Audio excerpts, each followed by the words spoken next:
ఏం రాసిందంటే, ప్రభువా నా అభిలాష అంతయు నీకే కనబడుచున్నది. ప్రభువా అంటే ఇక్కడ దావీదు గారు ఈ యొక్క సి ఈ యొక్క సంఘటనలో ఆ టైంలో ఎలాగున్నారంటే బాధతో ఉన్నారు.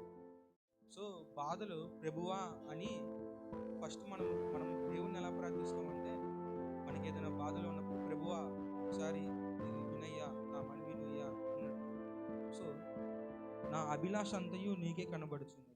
అభిలాష అంటే ఏంటి?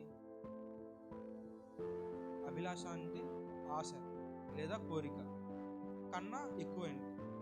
అభిలాష అంటే మన హృదయంలో మాటలుగా చెప్పలేని లోతైన కోరిక. అంటే ప్రతి ఒక్కరికి ఆశ ఉండిద్ది. ఎవరైనా మనం పిలిచి మీ ఆశ ఏంటి అంటే, నేను బాగా డబ్బులు సంపాదించాలని, కారు కావాలని, లేదంటే ధనం కావాలని, లేదా బంగారం కావాలని, వస్త్రములు మంచిగా వేసుకోవాలని, ఇలాగా ఎవరికి వాళ్ళకి ఆశ ఉంది. అభిలాష అంటే ఎవరికి చెప్పుకోలేనిది, ఎవరితో పంచుకోలేనిది, వాళ్ళ హృదయాల్లో దాచుకొని ఉంటారు. సో ఎవరికి వాళ్ళకి అంటూ అభిలాషలు ఉంటాయి, అది బయట ఎవరు పెట్టుకోలేరు. సో ఇక్కడ దావీదు యొక్క ఎలా చెప్తున్నారంటే, ఏమని అంటున్నారంటే, ప్రభువా నేను చెప్పకపోయినా నా హృదయంలో ఉన్న ప్రతి కోరిక నీకు తెలుసు కదయ్యా అని ఈ యొక్క దీనికి అర్థము. ఇక్కడ దావీదు యొక్క అభిలాష ఏంటి? దావీదు యొక్క అభిలాష ఏంటి అంటే, కీర్తనల గ్రంథము 27వ కీర్తన 4వ వచనం. దావీదు యొక్క అభిలాష ఏంటి అంటే, బయటికి ఎలా అంటే, నేను నా కుటుంబం కానీ నా ప్రతి ఒక్కళ్ళము నేను దేవుడి సన్నిధిలో ఉండాలి అనేది దావీదు గారి యొక్క అభిలాష. మనం కూడా మనం మనం ఏదైనా అభిలాష అంటే బయటికి చెప్పుకోలేనిది దేవుడు అంగీకరిస్తారు, దేవుడు వింటారు. అలాగే దావీదు గారు ఇక్కడ అన్నట్టే, దావీదు గారి యొక్క అభిలాష ఎలాగైతే ప్రభు మందిరంలో నివసించాలి అనుకున్నారు, అలాగే మనం చూసినట్టయితే దావీదు గారి వాళ్ళ వంశము రాజులుగా దేవుడు వాళ్ళ వంశం మొత్తాన్ని రాజులుగా ఉంచారు బైబిల్. అలాగే మనం ఎప్పుడైతే మన అభిలాష అనేది దేవుడి వైపు ఉండిద్దో, దేవుని తట్టు ఉండిద్దో, అప్పుడు మనల్ని దేవుడు ఒక ఉన్నత స్థితిలో నిలబెడతారు. అలాగా దావీదు కూడా 2 అభిలాషలు కలిగి ఉన్నారు. ఒకటే ఈలోకపరమైన అభిలాష కలిగి ఉన్నారు, ఇంకోటి దేవుని వైపు ఉన్న అభిలాష కలిగి ఉన్నారు.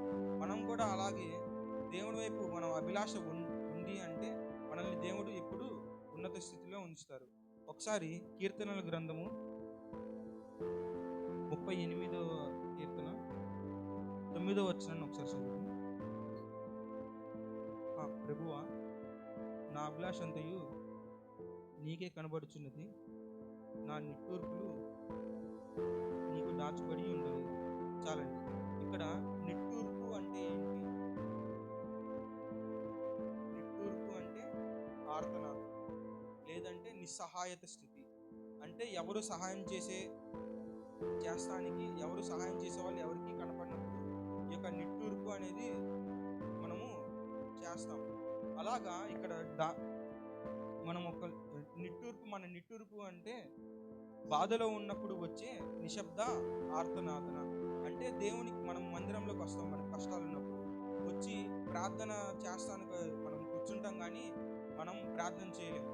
మన కన్నీళ్ళు కారుతూ ఉంటాయి, మనము దాంట్లో మన ఎముకల్లో నుంచి వస్తుంది. అంటే ఆ బాధ ఎన్ని నిట్టూర్పు దేవుని సన్నిధిలో మనం చేస్తాము.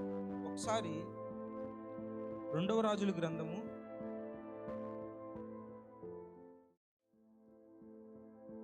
20వ అధ్యాయము 1వ వచనం. ఆ దినములలో హిజ్కియాకు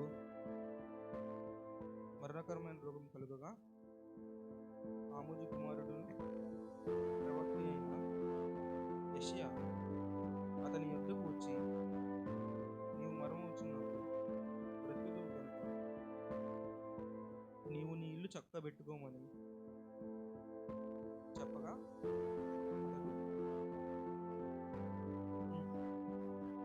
ఇక్కడ యెషయా ప్రవక్త గారు హిజ్కియా గారి దగ్గరికి వచ్చి, మీరు ఇంకా చనిపోతున్నారు అని దేవుడు చెప్పారు అని చెప్తాడు. ఇక్కడ హిజ్కియా దేవుని సన్నిధిలో ప్రార్థిస్తారు. ఎలా ప్రార్థిస్తారంటే నిట్టూర్పు నీరుస్తారు. అలాగంటే తనకి ఏ యొక్క డిపెండెంట్ లేదు, అంటే తనకి ఎవరు సహాయం చేసేవాళ్ళు లేరు.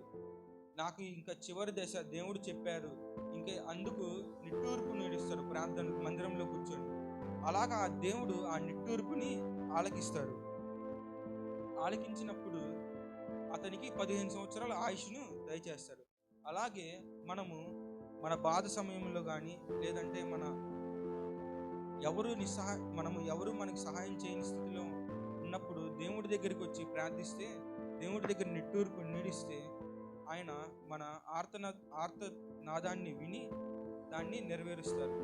అలాగే మనము ఈ లోకంలో కూడా ఎన్నో అభిలాషలు ఉంటాయి. దావీదు వలె దేవునిలో ఉండాలని ఒక అభిలాష ఉంటుంది. మళ్ళీ బయట ఈ లోకపరంగా వేరే వాళ్ళకి వేరే వేరే ఏమైనా ఆశిస్తూ అభిలాష ఉంటుంది. మనం ఎప్పుడైతే దావీదు వలె దేవుని యందు అభిలాషిస్తామో అప్పుడు హెచ్చైన స్థితిలో ఉంచుతారు. అలాగే హెచ్కియా గారి వలె మనం ఎప్పుడైతే మన నిట్టూర్పు నీడుస్తామో మన నిట్టూర్పులను దేవుడు ఆలకించి వాటిని నెరవేరుస్తాడు.